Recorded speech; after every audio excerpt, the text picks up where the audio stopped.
हाँ, बकवास पर आपको खुशामदीद। दाव ड्रामे की अगली किस्त में आप देखेंगे कि रिदा को इस घर में ठहराने का मकसद तो ख़त्म हो गया। जब सुम्बुल ने ही आलियान से बात की कि आप रिदा से शादी कर लें, और ये सुनकर आलियान तो परेशान हो जाता है कि इसको रिदा के होने ना होने से कोई फ़र्क नहीं पड़ता, किस मिट्टी की बनी है। आलियान अब शर्मिंदा होने लगा है, इतना कुछ इसने सुम्बुल के साथ कर दिया इसको अज़ियत देने के लिए, लेकिन एक बार भी गिला इसके होंठों पर नहीं आया। वो चाहती तो यहाँ से जा सकती थी, लेकिन नहीं गई। आलियान अब खुद शर्मिंदा हो रहा है, क्योंकि इसकी तरबियत ही ऐसी नहीं थी कि वो किसी पर ऐसा जुल्म ढाता, बेहिस नहीं था। इसलिए एहसास हो गया अपनी गलती का। रिदा को यहाँ से भिजवा देता है और सुम्बुल के साथ भी अपने रवैये को पहले से बेहतर कर लेता है। लेकिन रिदा के यहाँ से जाने के बाद सुम्बुल को समझ नहीं आ रही कि वो आलियान की मोहब्बत को कैसे हासिल कर पाएगी।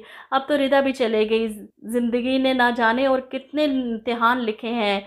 वो सारी रात बारिश में भीगती रही, यही सोच सोच कर, और ऐसे में अगले दिन ही इसे बुखार हो जाता है। लेकिन फिर भी आलियान के लिए नाश्ता बना रही है, किचन में खड़ी सारे घर के काम कर रही है। आलियान इसके पास आता है कि ऑफिस जाना था मुझे, शर्ट प्रेस नहीं की तुमने। जिस पर सुम्बुल कहती है मैं अभी प्रेस कर देती हूँ, असल में मेरी तबीयत कुछ ठीक नहीं थी। लेकिन आलियान इसकी बात सुनी अनसुनी कर देता है। मेरी बात सुनो, तुम्हारे बहाने नहीं चलेंगे यहाँ पर, तुम्हारे कोई नखरे उठाने वाला नहीं है, शर्ट इस्त्री करो मेरी। ऐसे में सुम्बुल बुखार में तप रही थी और वहीं पर लड़खड़ाती है और बेहोश हो जाती है। इसे यूं गिरते देख आली फ़ौरन इसे थाम लेता है, परेशान हो जाता है इसके लिए, और इसकी परेशानी देखकर साफ पता चल रहा है कि वो मोहब्बत करने लगा है। इसके माथे पर हाथ रखता है जो जल रहा था बुखार से, और आलियान को दुख होता है इसकी तबीयत इतनी ख़राब थी और मैं इसका ड्रामा समझता रहा।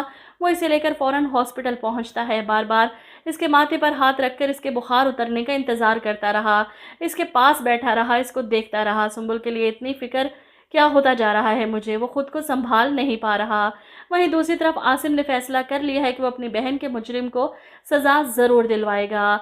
इस तरह चुप करके नहीं बैठने वाला। वो ऑफिस से जल्दी घर वापस आ जाता है। इसे देखकर नेहा परेशान होती है, क्या बात है, आप जल्दी क्यों आ गए, खैर तो है। अब ऐसे में आसिम नेहा से कहता है कि अंबर से उस लड़के का एड्रेस पूछो, कोई फ़ोन नंबर तो होगा ना, मैं उसे ऐसे नहीं छोड़ूंगा।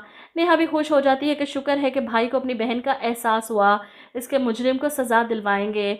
अब वो अंबर से पूछकर आसिम को बताती है और आसिम इसके बताए हुए एड्रेस पर पहुंचता है, लेकिन वहां पर चौकीदार इसे अंदर ही नहीं दाखिल होने देता कि घर पर कोई नहीं। वो गुस्से में वापस आता है, आकर बताता है कि अभी तो मुझे नहीं मिला, लेकिन मैं इसे छोड़ूंगा नहीं। गार्ड बता रहा था कि कुछ दिनों में वापस आ जाएगा। मेरी बहन के साथ जो कुछ उसने किया इसका हिसाब तो देना पड़ेगा। ऐसे में अलमास बेगम ये सुनकर परेशान हो जाती हैं। आसिम क्या हो गया है तुम्हें, तुम्हें नहीं पता इस मुल्क में इंसाफ नहीं मिलता। जवाब में आसिम कहता है ना मिले इंसाफ, मैं खुद हिसाब ले लूँगा, इसे इतना जलील करूँगा कि शहर में मुंह दिखाने के काबिल नहीं रहेगा। अलमास बेगम नहीं चाहती कि इनका बेटा इस मामले में पड़े। बहुत नुकसान उठाओगे बेटा, खुदा के वास्ते मत करो ये सब। जिस पर आसिम कहता है मुझे परवाह नहीं, और याद रखिएगा अम्मी, मेरा फैसला ना आप बदल सकती हैं, ना नेहा, और ना ही अंबर। अंबर तो पहले ही चाहती थी कि इसके गुनहगार को सज़ा मिले। इसका भाई ये सब कर रहा है, इसे और क्या चाहिए। लेकिन माँ जिस तरह रुकावटें डाल रही हैं, नफ़रत हो रही है इसे अपनी माँ से। ऐसे में अलमास बेगम बेटे का फैसला सुनकर गुस्से से कहती हैं तुम सब तो एक हो गए हो, तुम सबको ख़राब करने वाली ये है नेहा। सास का इल्ज़ाम सुनकर नेहा बोल पड़ती है मैं ऐसा नहीं चाहती, लेकिन अलमास बेगम तो कुछ सुनना नहीं चाहती। बंद करो अपना ये ड्रामा, मेरा नाम अलमास है, याद रखना, बर्बाद होने से पहले मैं तुम्हें बर्बाद करके छोड़ूंगी।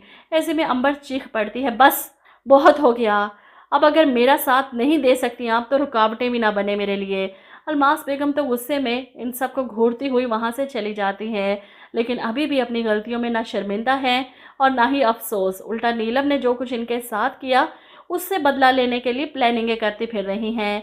नीलम ने जिस दुकान में अपना पॉलर बनाया है वो दुकान रेंट पर खुद इससे छीन लेना चाहती है। इसके लिए अपनी क्लाइंट से बात भी करती हैं। इन्हें उम्मीद थी कि वो नीलम के पॉलर को ठप करवा देंगी, लेकिन ऐसा नहीं हो सका। इनकी क्लाइंट माजरत करते हुए कहती है वो दुकान मैं आपको खाली करवा कर नहीं दे सकती, एकदम से हम पॉलर खाली करवाने का इन्हें नहीं कह सकते, हमारा उनसे कॉन्ट्रैक्ट हुआ है और हमें कोई इशू भी नहीं है इनसे। ऐसे में अलमास बेगम शैतानी दिमाग इस्तेमाल करते हुए इन्हें कन्विंस करने की कोशिश करती हैं।